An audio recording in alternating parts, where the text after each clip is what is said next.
Okay, so getting back into our coverage over the X-Men as we work our way up to the Fall of the Mutants storyline, we do pick up with New Mutants number 47, 48, and 49. Now, this is a three-part story arc that comes right after the Mutant Massacre event. And the reason why, because remember, when it came to the New Mutants, they only had one chapter in the entire Mutant Massacre crossover.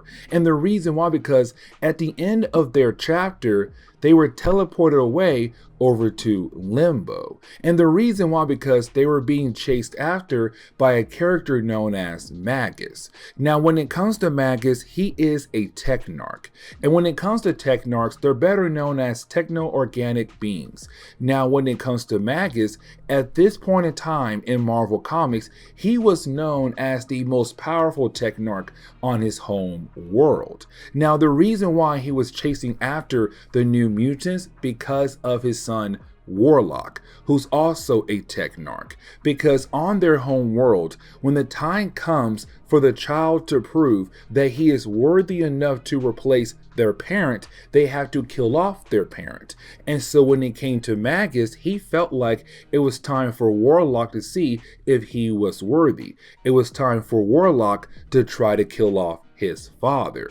Now, Warlock did not like that idea at all. And so he ran back over to Earth and hid with the New Mutants. And over time, you would have Magus appear and try his best to grab his son and take his son back over to their home world. But almost every single time, he fails. And so when it came to the tail end of New Mutants number 46, right in the middle of the Mutant Massacre crossover, Magus appeared, but Magic, the younger sister of Colossus, was able to use her powers to teleport the team over to Limbo. Now, as we dive into today's storyline, we see our heroes in Limbo. But I do want to mention one thing. When it comes to Limbo, around this point in time in Marvel Comics, this was still a new concept. Yes, you did have a lot of different Marvel comics use Limbo, but the thing was, it was still kind of new. And when it comes to Magic, she's still learning a lot about Limbo. Now, when our heroes arrive, the only person to wake up is Sunspot. The rest of the team is knocked out cold. Now, when he does wake up, he sees that they are surrounded by a bunch of demons of Limbo. Now, he does get very concerned. And the reason why, because these demons are ignoring him and the rest of the team. They're going after Magic. And the reason why, because around this point in time, she was technically the ruler of Limbo. Either way, they grab her and you have Sunspot wondering what in the world could be going on. What are they planning to do to her? But we kind of find out that they were just trying to heal her up, because she is the ruler of Limbo around this time in Marvel Comics. And so they want to make sure that she is okay. Now, once she is healed up, she's then able to help out the rest of the team and get everybody back on their feet. Now, when it comes to our heroes, they do remember that they were trying to get away from Magus, because he is a very powerful character, a character you cannot take so lightly. Now, with all that being said, though, while you have our heroes wondering what is their next step, well, they realize they were unable to escape Magus, that he actually followed them into Limbo. Now, this battle does not take that long, and the reason why, because our heroes realize they really can't do anything at all when it comes to fighting against Magus. He's a very powerful techno-organic being, and literally he has the ability to infect you so easily. If he touches you, it's game over. And so for our heroes, they realize that their powers may hold him back for a short period of time, but sooner sooner or later, he's going to be able to grab them and then most likely kill them to get to his son Warlock. Now, as the battle goes on, you have Magic say, listen, I was able to gather up enough energy to open up another portal to hopefully teleport us out of here and in somewhere safe. Now, the story does shift over to Magneto and Moira McTaggart. Now again, this takes place right after the Mutant Massacre event. And remember, around this time, Moira McTaggart went over to the school of Charles Xavier to help out the X-Men and the New Mutants take care of any survivors of that event. Now again, the New Mutants had disappeared and the X-Men are currently handling their own set of problems. Now, around this time, Charles Xavier was not the headmaster of the school. It was actually Magneto, because around this time, Marvel took the character and was trying to turn into a good guy. And so he became the leader of the school, and he was actually the teacher for the New Mutants. Now, when it comes to Moira McTaggart, she is very worried about the New Mutants because at the end of their chapter of the Mutant Massacre, to the world, they just had disappeared. No one knows where in the world they went to. We know, but they don't know. And so when it comes to Magneto, yes, he is worried, but he does have faith in his students. He believes that sooner or later, they should be able to get back here safe and sound. Now, getting back over to the New Mutants, we kind of find out that they have arrived back on Earth, except they have arrived in the past. And what I mean by that is they have arrived in ancient Scotland. Now, at first, our heroes, they don't know that. To them, it's just Earth, except out of nowhere, they do see some Scottish knights trying to get away from some English knights. Now, when it comes to our heroes, they go out of their way to help out the Scottish knights because it seemed they were in more trouble than the other group. Now, once our heroes are able to defeat the Englishmen, they go talk to the leader of the Scottish men. Now, when it comes to our heroes, this is the moment they realize that they are in ancient Scotland, because the leader of this group is an ancient king that they have studied in the present day, and that would be Robert the Bruce. Now, I'm not going to sit down and try to talk a lot about Robert the Bruce, and the reason why, because this is his only appearance ever in Marvel Comics. Now, when it comes to Robert, he's very grateful of what the New Mutants were able to do, that they were able to protect him. Now, he does take them in so they are able to, rest up and eat some food. But while you have everybody talking, that is when you have Robert realize that this team of mutants are on the run. They're running away from their enemy. Now, we know who. That would be Magus. But for him, he has no idea who that person is.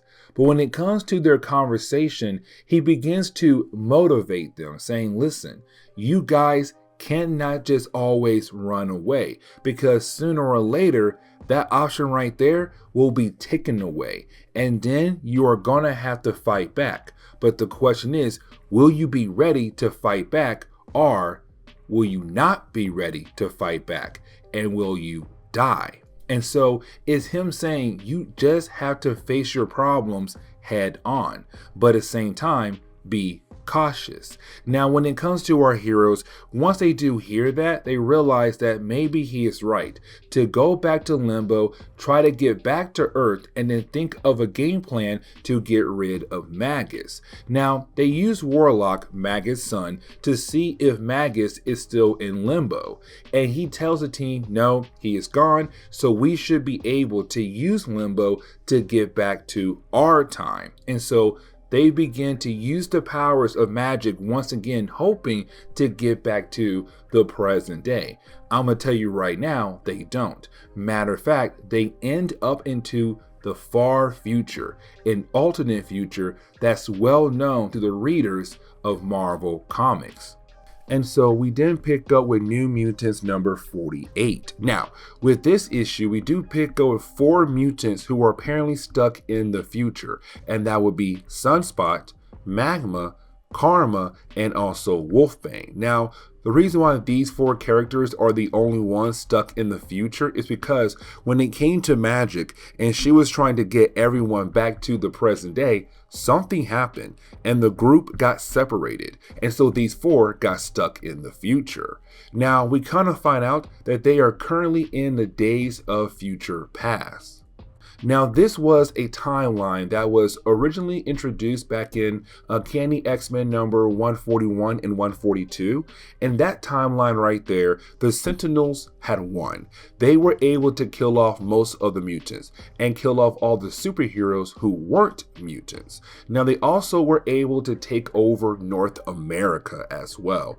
It was a very dark future. Now, at first, we were led to believe that that was going to be the for sure future of the Marvel timeline. Now, of course, thanks to comics and really superheroes, that timeline right there is no longer going to be the for sure future. It's now an alternate future. But when it comes to our 4 heroes in this storyline, they had just arrived in another version of the Days of Future Past. And so this future is not the same one we saw in Uncanny X-Men number 141 and 142.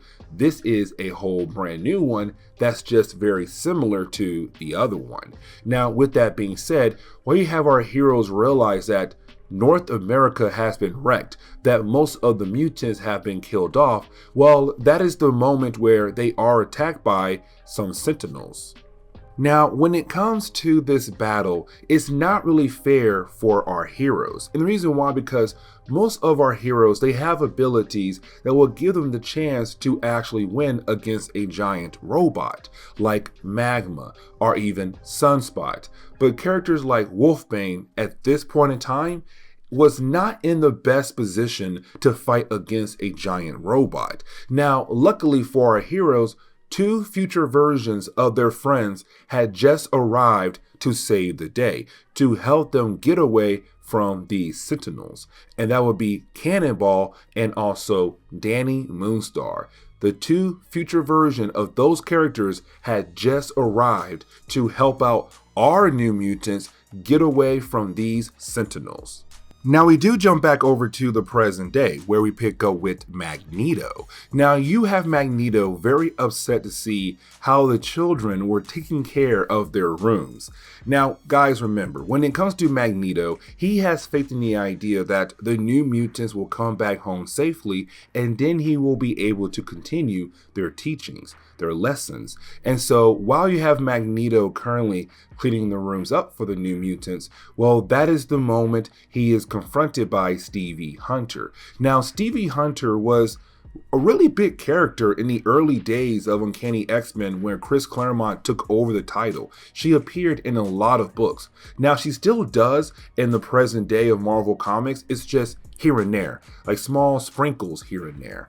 But either way, when it comes to Stevie, she's also wondering if the New Mutants are okay. Because like we saw earlier, when it came to Moira McTaggart, she was very worried. And so now it's Stevie. They both believe in the idea that maybe the New Mutants might not come back. But for Magneto, he still believes in the idea that they will. Now we do jump back over to our heroes, and when we do, we kind of learn from our heroes about this version of the Days of Future Past. Now we are told that in this future that basically the mutants were blamed for every single thing that went wrong in North America. So for example, there was a really bad drought. That was the mutants' fault. There was a really bad winter. That was the mutants' fault. There was a bad earthquake one year. Again, that was the mutants' fault. But the biggest thing that got the mutants in trouble was the idea that a lot of people believed that most of the mutants in America were actually spies from other countries.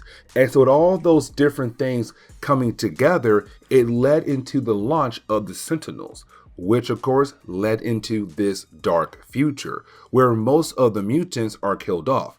literally most of the New Mutants have been killed off as well. Now, this is also the moment where we kind of find out that some of the mutants were able to escape. They were able to be teleported over to a Dyson sphere that's out in space. Now, here's the thing, because when it comes to this Dyson sphere, the only way to get there is to use someone who has the ability to teleport. And that person would be Lila Cheney. Now, when it comes to Lila Cheney, she first appeared in New Mutants Annual number 1. And again, she has the ability to teleport. Now, she's a very powerful teleporter because she is able to teleport across the universe. And so when it comes to Lila Cheney, she's their key to finally get off this earth and go over to that Dyson sphere. But the problem is, she was recently captured by the Sentinels. And so now our heroes, the present day heroes, and the future version of their friends are going to have to work together to finally free Lila, to get her out of there, and to finally leave the earth, because North America is gone. Their home is gone. Most of their friends are gone. There's no reason for them to stay here. Now, when it comes to Cannonball, he actually has something up his sleeve. Now, really, the rest of the book is going to be the New Mutants and also the future version of their friends being able to work together to fight against the Sentinels to get to Lila. Now, once they're able to get her, well, we kind of find out that Cannonball does not plan on to bring the New Mutants with him. He plans to leave them on the earth. And the reason why, because he knew that they were going to arrive at that point because magic would mess up when it comes to teleporting the team back to the present day. And so he knew that all he had to do was take care of our heroes just long enough until magic will be able to come back for them and take them back to the present day.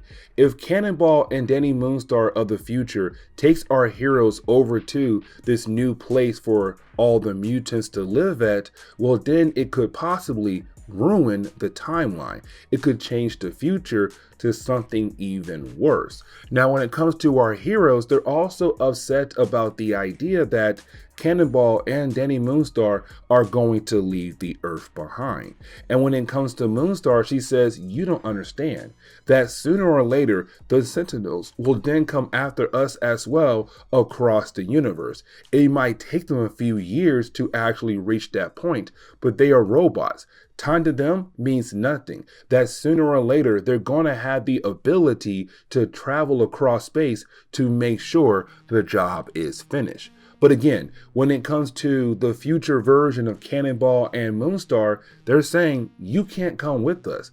Thank you for helping us to get Lila, but you're going to have to stay here until your present day version of magic is able to get you and take you guys back to the present day. Now, before we do reach the end of this chapter, we do see our heroes really having no choice but to wait for magic to come get them. But before they are able to leave, you do have Magna being able to bring up a volcano right in the middle of New York to kind of say, we are going to leave our mark in this future, to kind of have the Sentinels remember who we are. And so now, in this alternate future, there is going to be a volcano right in the middle of New York. And so we do jump over to New Mutants number 49. Now, when we do, we pick up with Cypher, Warlock, Mirage, and Cannonball. Now, when it comes to our four characters, they are trapped in an alternate future. And this future, well, mutants are first class and humans are, well, second class. Now, here's the problem, because we are told that when it came to the X-Men and New Mutants, they came together to make sure that Charles' dream came to life, that mutants and humans can live together in harmony. Well, that's not the case, because now you're telling us that the mutants are getting what they deserve, but now humans are being mistreated, because humans are not getting the food they need to survive. the clothes they need to stay warm, the medical help they need to stay alive, to survive. And so right now, it's kind of like, yes, you were able to help the mutants get what they deserve, but now you are mistreating humans. You're not doing Charles Xavier's dream. And so when it comes to our heroes, they hate this future because they realize this is a failed future.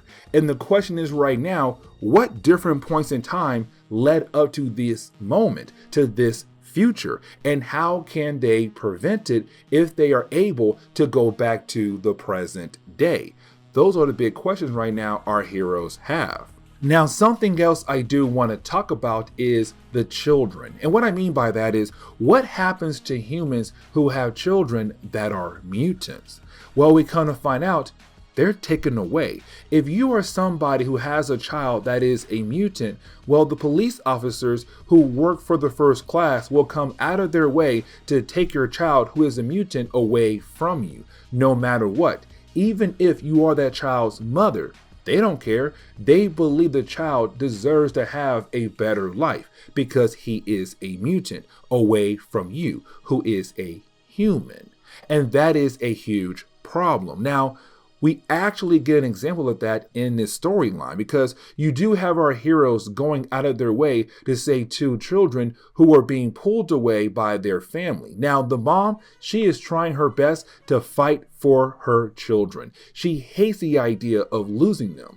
But when it comes to their father, he didn't care. And the reason why, because we kind of find out he actually sold his kids to make some money because, again, humans are being so mistreated in this future. He's all like, listen, if I can sell my kids to make some money so that we are able to get some good food, get some good clothes, get some medical help, then yeah, I'm going to do that. But our heroes stepped in and said, no, these kids will stay with their mother. Now, we also get introduced to a character in this alternate future, and that would be Katie Power. Now, Katie Power was a character we actually talk about in the Mutant Massacre event. She was part of the Power Pack, a group of children that were given powers by an alien, and they became a group of heroes. Now, with this alternate future, well, she grew up, but she's trying to fight back against the mutants who are causing all these different kinds of problems.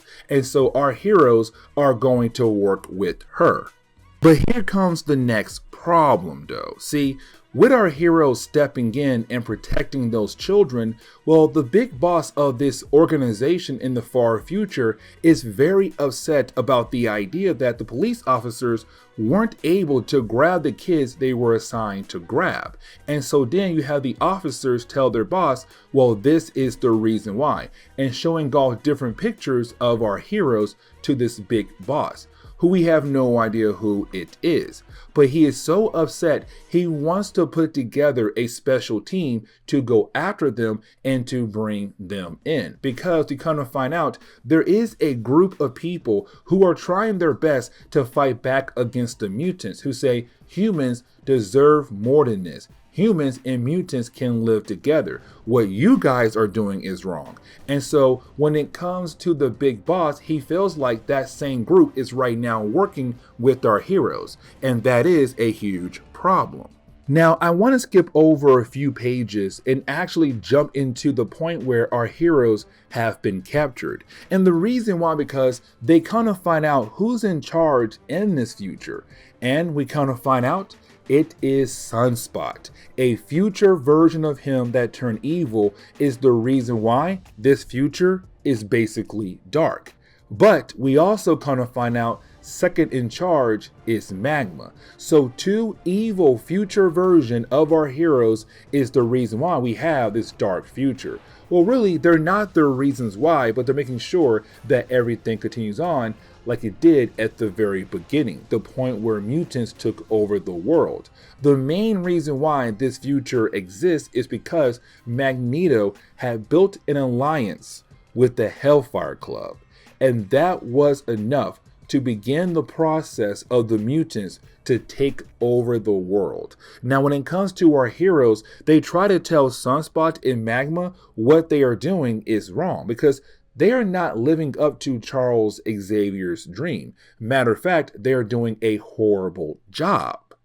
But for them, they're saying, listen, what we're doing right now is not that bad. And the reason why, because mutants have been mistreated for so long that they deserve this. And the humans deserve what they have gotten.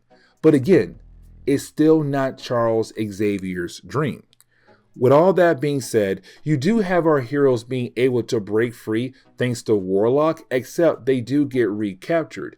And the only reason why they broke out in the first place is because they want to make sure that Katie Power gets away, because she's from this time, meaning that if she dies, it could affect the ability of the humans being able to fight back against the mutants. But if our heroes die, then what's the point? Who cares? Because they might go back to the past and begin the process of trying to prevent this future. Or the possibility that magic might come in and save them and again go back in the past to try to prevent this future. But either way, they find out that in this dark future, two of their friends turn evil and then begin to ruin Charles Xavier's dream. And so we jump into the final chapter, New Mutants number 50. Now, when we do, we pick up with Magik, who is currently stuck in Limbo. Now, remember, her goal was to use Limbo as a way to travel back to the present day. But unfortunately, things did not work out like she wanted it. And the reason why, because Limbo has been taken over by Magus. And so now all the different demons of Limbo have turned against her because she was the ruler. But because she left and now Magus was able to take over, she's no longer the ruler. And these demons do not look at her as their queen. They're trying to capture her. Now, that is the moment you do have Magik have the ability to escape, being able to teleport. But the question is right now, where did she go to? We then jump over to the Starjammers. Now, the Starjammers were a group of characters who were, well, technically pirates. Now, the leader of the group was a character known as Corsair. Now, Corsair was, or still is, the father to Cyclops and Havoc. But around this time when it came to the Starjammers, Charles Xavier was part of this team. Let me explain. So, he got seriously injured to the point where he had no choice but to step down as the headmaster of his school, which didn't let Magneto take over. Now, when it came to the Starjammers, they were able to heal up Charles Xavier. And because of that, he feels like he owes them. And so he has been part of the Starjammers ever since then. But another reason why he is with them is to be with his girlfriend, his big time lover, Eleandra. Now, with all that being said, you do have the Starjammers currently at a bar, just minding their own business until you have Charles realize there's someone in the bar that he knows very well. He was able to kind of detect their mind.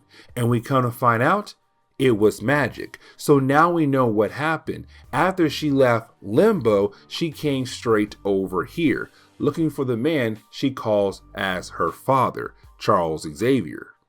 Now, once you have Charles Xavier being able to grab her and take her back over to the Starjammer ship, you then have Charles Xavier being able to wake her up. Now, once she does wake up, she is so happy to see the man who took her in when she was just a young girl, and that would be Charles Xavier. Now, right after that, you did have Charles being able to read her mind. Now, he has been gone for a short period of time, but in that short period of time, a lot of different things had happened. So, for example, the mutant massacre.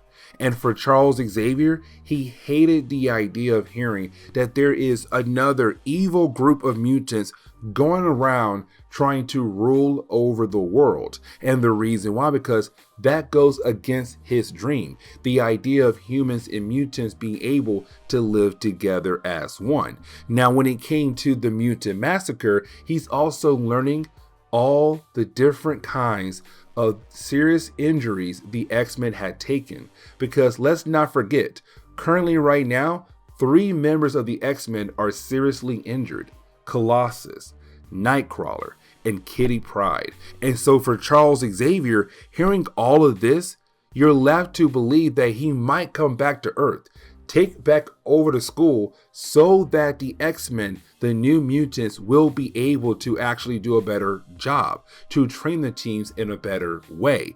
Now, when it comes to Charles, he has no idea that Jean Grey is alive. He has no idea his original 5 X-Men have came back together to make X-Factor. So that could be a very interesting moment.